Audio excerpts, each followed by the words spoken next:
Howdy, stargazers, and welcome to Star Trails. I'm Drew, and I'll be your guide to the night sky for the week of October the 12th to the 18th. This week we're moving deeper into autumn, and the sky is shifting gears. Longer nights, crisp air, and the fading moon are about to make for some excellent observing conditions. Also, we continue our march toward Halloween with another eerie observation. This week, we journey into the House of 1,000 Mirrors to examine one of my favorite topics, the weird world of gravitational lensing. Whether you're tuning in from the backyard, the balcony, or just your imagination, I'm glad you're here. So find a cozy spot, let your eyes adjust, and let's see what the sky holds for us this week. The week begins with a waning gibbous moon just past full. On Monday, the moon reaches last quarter and thins into a waning crescent, rising later each night. That means the second half of the week will bring darker skies in the late evening, perfect for galaxies, nebula, and faint star clusters. The planetary lineup is solid this week. Saturn takes the spotlight right after dusk. It's hanging in Aquarius, high enough for steady views by mid-evening. It passed opposition back in September, so it's still bright, and its moon Titan is easy to spot even in a modest telescope. Neptune is over in Pisces, best seen around midnight. Look for it as a tiny bluish dot in binoculars. Uranus rises later in the evening in Aries, steadily climbing toward its November opposition. Under suburban skies, it's easy to catch with binoculars and shows a small greenish disk in a telescope. Jupiter doesn't make its entrance until the early morning hours, but when it does, it dominates the sky. It's rising earlier each night and will reach opposition in January, so this is the beginning of its best observing season. And don't miss Venus, now re-emerging as a brilliant morning star in the pre-dawn sky. By week's end, you'll see it low in the east with a delicate crescent moon nearby, an excellent photo opportunity if you have a clear horizon. Mars and Mercury are low and tricky this week. Mars is fading into the twilight, and Mercury will become more visible later in the month. The Orionid meteor shower, made of dust from Halley's Comet, is ramping up. The official peak is on October 21st, but during our week, early Orionids are already visible. For your best chance, head out after midnight, face east, and watch as Orion climbs higher in the sky. Late in the week, the dimming moon will make it easier to spot them. Constellations of autumn are rising. We mentioned the Great Square of Pegasus last week and how to locate the Andromeda Galaxy. If you revisit that same area, look for M33, the Triangulum Galaxy, a faint but rewarding catch. And while you're in Pegasus, don't miss M15, a bright, compact, globular cluster that looks great even under moderate light pollution. Overhead at dusk, Cygnus is still well placed, its Milky Way lanes glowing faintly in darker skies. A telescope with a nebula filter can reveal the Veil Nebula or the North America Nebula, especially during the moon-free later part of the week.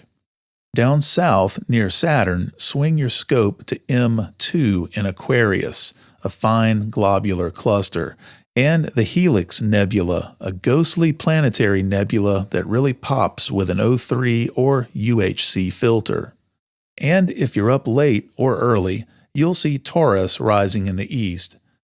The Hyades and Pleiades star clusters sparkle in the pre-dawn sky, signaling that winter constellations are on their way.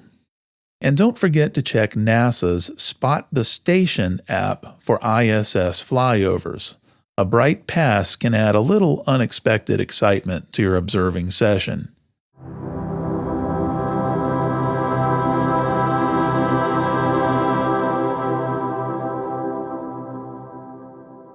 Imagine drifting alone through intergalactic space. No stars, no planets, no sound, just the faint, cold light of distant galaxies.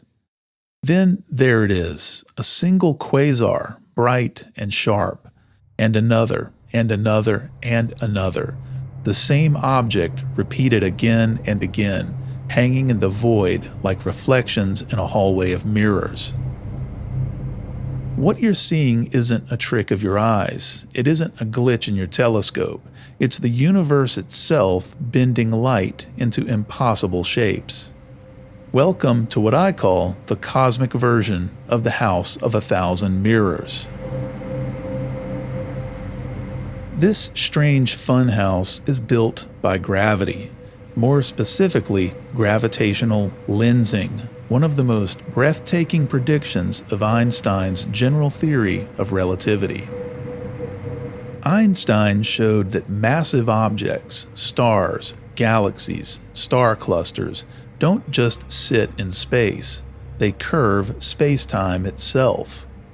Light, always following the straightest possible path, bends along those curves like a car following a winding mountain road.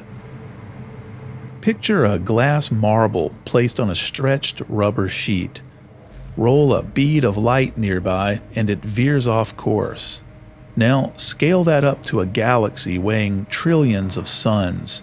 The result is a natural lens, an effect that can resemble a funhouse mirror. There are different kinds of gravitational lensing. Strong lensing is the funhouse variety, the one that splits a single object into multiple distinct images. These are the mirrors you can actually see. Weak lensing is subtle, like a warped reflection in an old window. Astronomers use it statistically to map the invisible skeleton of the universe. And micro-lensing happens when stars briefly magnify distant objects like flickering lanterns in the dark. But for our purposes tonight, it's strong lensing that turns the universe into something eerie, a place where a single object can appear dozens of times, scattered across the sky like a shattered reflection. One of the most famous examples is the Einstein Cross, a quasar billions of light years away, whose light is split into 4 identical points arranged neatly around a foreground galaxy. It looks like a cosmic emblem. Then there's Abell 1689, a massive galaxy cluster that bends light so dramatically it produces arcs, rings, and multiple mirror images of galaxies hiding far behind it. If you've ever seen those long, ghostly arcs in Hubble images, that's Abell 1689 at work. Perhaps the most astonishing example is Max J1149.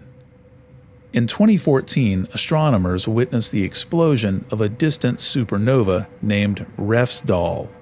Then, a year later, they saw it again.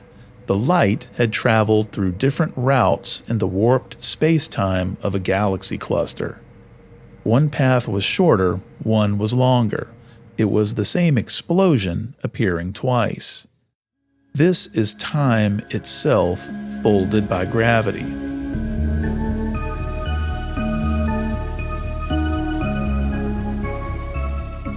In an actual hall of mirrors, light bounces from surface to surface, arriving at your eyes at different moments. Gravitational lensing works in a similar way, but the mirrors aren't made of glass, they're made of space-time. Light from a distant quasar might arrive at Earth by multiple routes, some taking longer than others.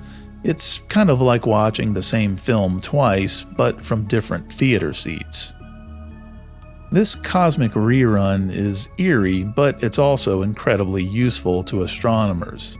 By carefully measuring the time delays between these mirror images, astronomers can calculate the expansion rate of the universe. That's the Hubble constant. And interestingly, these lensing-based measurements don't quite match other methods, hinting at something strange about our cosmos. Gravitational lensing also has another use. It reveals the distribution of dark matter, the invisible mass that shapes the universe. It helps us discover galaxies too distant and faint to detect otherwise. The lens acts like a magnifying glass, boosting their light. The James Webb Space Telescope is already peering through these natural telescopes to find some of the earliest galaxies after the Big Bang. For backyard astronomers, strong lensing is challenging to spot directly, but not impossible. With a large enough telescope under dark skies, the arcs of Abell clusters can be teased out. More accessible, though, are the iconic images captured by Hubble and the James Webb. The Einstein Cross, the frontier fields, the incredible deep field mosaics are all freely available online. The next time you look at one, take a moment to ponder. Every arc, every ghostly streak is the distorted light of a galaxy billions of years old, seen through another galaxy's gravity. You're looking into a cosmic mirror maze built by mass itself. These lenses in space replay the past and reveal the secrets hidden at the edge of time. If the stars spoke to you this week, or if a question's been on your mind, I'd love to hear it. Visit our website, startrails.show, where you can contact me and explore past episodes. Be sure to follow us on Blue Sky and YouTube. Links are in the show notes. Until we meet again beneath the stars, clear skies, everyone.